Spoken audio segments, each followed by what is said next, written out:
kalisen, welcome back to our channel. This is Indayani, ang Reyna ng Tahanan. For today's video mga kalisen, tayo ngayon magluluto ng adobong sitaw na alam naman paborito ng lahat. Lalo na kung idedengdeng mo ito or ihalo sa ating mga iba't ibang klaseng putahing pangsigang mga kalisen. Kaya let's do this mga kalisen dahil magluluto na tayo. Pero bago yan, kung bago ka pa lang sa ating YouTube channel, huwag kalimutan mag-subscribe at i-click na rin the tiny bell button para updated kayo sa aking mga panibagong video na i-upload. So dito tayo ngayon.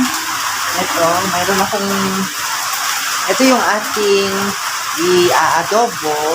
Tsaka kailangan ko pa maglagay ng sibuyas.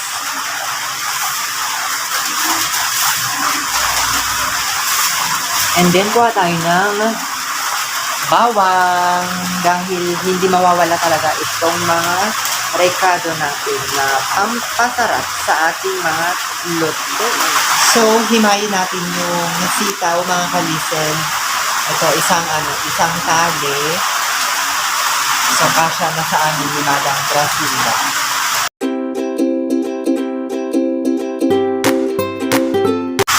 Para hindi tayo matagalan na maghimay, ang kailangan na lang gawin, gumamit na lang ng chopping board at saka kutsilyo para hiwain mo na lang. Kasi, yung iba, inisa-isa lang, pero yun, nagmamadali na tayo. Kailangan natin bilisan dahil gabi na rin mga kalisen.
Ng pakiramdam pag uminom tayo ng tea dahil wina-wash out niya, pina-flush out niya yung ating toxic sa loob ng tiyan na kailangan talaga natin everyday na matanggal yung mga bad toxic sa ating katawan. Kaya uminom lang kayo ng tea mga kalisen.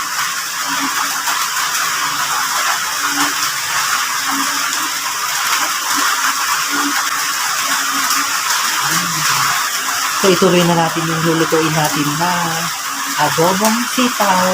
Lahat na lang ba na ginagamit mo sa panggisa ng gulay ay ang gamit mo ay patis, toyo, at kung ano-ano pa.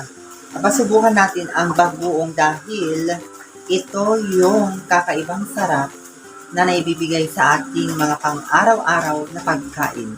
Kung paano ko lutuin ang aking adobong sitaw gamit ng bagoong, watch this.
finally, naluto na natin ang ating adobong sitaw ni Inday Yani version.